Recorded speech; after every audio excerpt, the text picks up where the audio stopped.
Good evening, America. I am Eric Little. It is the 28th day of August 2020. There are 67 days until the general election and 40 days until the vice presidential debate. It is National Red Wine Day. And after that live fest last night, I'm sure some of you got started early. I'm near my home in Southern California this evening, and this is the plain truth.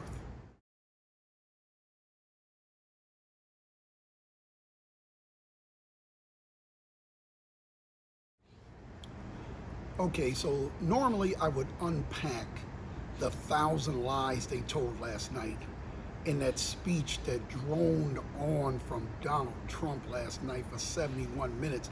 That speech was longer than a receipt from CVS.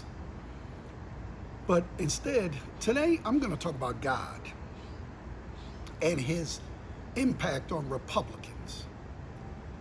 I'm not going to get into Jerry Falwell Jr. and all that nonsense and 3 ways with his wife. I'm not going to get into all that because bottom line is that's none of my business. What him and his wife do, I don't really care about, except you probably shouldn't be running around telling people don't do this and don't do that when you're doing it. What I mean by their effect on God is this, or God's effect on them is this. I want them to answer this question for me. Why is it that it's only God's will when something bad happens to the Democrats or something that the Democrats don't like happens? Why is it never God's will when something happens to the Republicans, right? Every time they pass some kind of gay rights legislation or protections for LGBTQ community, and then there's a hurricane or there's a tornado or something. It's God's will. It's God punishing you for being for gay rights. But it never works the other way. Remember when Obama first took office in 2009, Bush left him this horrible economy. We were losing 800,000 jobs a month. So he put together this stimulus package, right? And part of the stimulus package was that, volcano monitoring was part of it. And all Fox News had a good laugh. Oh, ha, ha, oh, this stupid guy, this new president, he has no idea what he's doing. Volcano monitoring, oh, ha, what a joke. And then a few days later, a volcano blew up and killed a bunch of people. So how come that wasn't God telling you, you know what, maybe you should move away from these volcanoes or keep an eye on them? They never mentioned that. It happened again last night or early yesterday morning.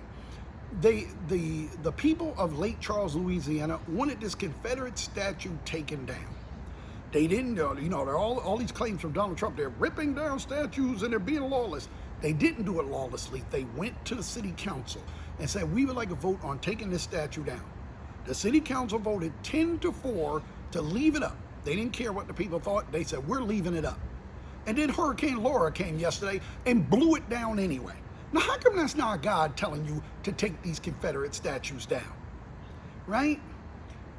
I don't understand how we get to this point where, you listen to this speech all week, these speeches, oh, the Democrats are godless and they want to take God away and your guns away. Never mind the fact that Joe Biden is a practicing Catholic and has been every minute of his 77 years on this earth.